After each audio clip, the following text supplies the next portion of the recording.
Hi there, Sagittarius. Thank you for joining me for your monthly forecast for July. Who earns, owns or contributes what in any close relationship, be it business or personal, is really going to come under the astral microscope this month. When you may have to really grapple with what your key values are and your attitudes to spending and money and how that meshes together with that person or people that may be dependent or interact with you at some key level.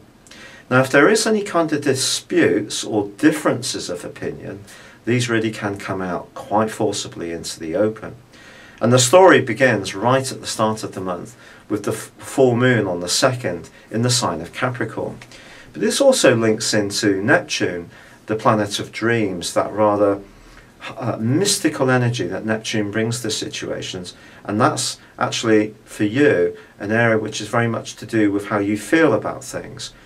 But also the prism of Neptune can distort our reality. So if you are discussing anything from the 3rd to the 9th, when the Sun goes in opposition with Pluto, do make sure that your facts are absolutely right.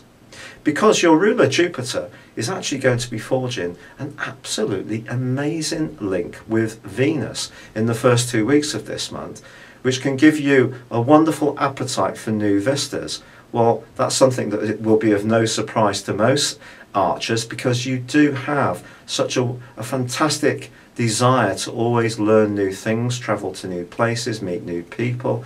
And this is something that really can peak in the first couple of weeks of this month. But also it could see you attracted to someone who gives out a very, very magnetic, mesmeric kind of aura. And this could see you really in some kind of shake-up when it comes to your love life, because the opposition between the Sun and Pluto, and also the Sun and Moon on the 2nd, is not the end of it, because Mars and Pluto, the rulers of Scorpio, go into a really big standoff from the 9th to the 19th. Now this is, to be honest, one of the most tricky of all planetary aspects. It does point towards people using really, really low tactics in order to get what they want. That doesn't mean to say you're going to do this, but it could mean that someone will try to do it on you. So you need to be prepared. If you're dealing with any kind of negotiation over a financial issue, someone could really, really scrape the barrel when it comes to their ethics and tactics. So be braced for this. You may have to be very strong-willed in order to get what is justly yours.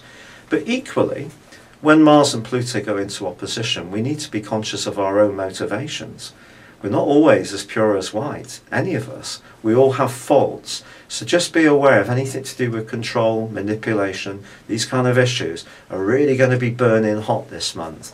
But if you want something, you desire something, your instinct to get it and get it quickly is going to also be extraordinarily strong. Can you resist? That's the question, Sagittarius. But from the 7th through to the end of the month, Venus clashes with Saturn, which is reversed back into the most psychological part of your scope, where he will be through to the middle of September.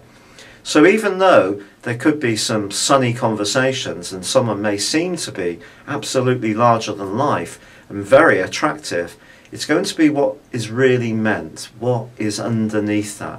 Is there a real sincerity that you can actually connect with, which would make this relationship viable long term? Or is it just going to be a little bit of a fling where you live in the moment? Because that kind of passion is definitely going to be possible this month with such a reverberation in your 2nd and 8th houses, which are in opposition. So your desires can really be heightened. There's no doubt about it. But from the 19th, Venus then moves, although it's still squaring with Saturn, into the sign of Virgo.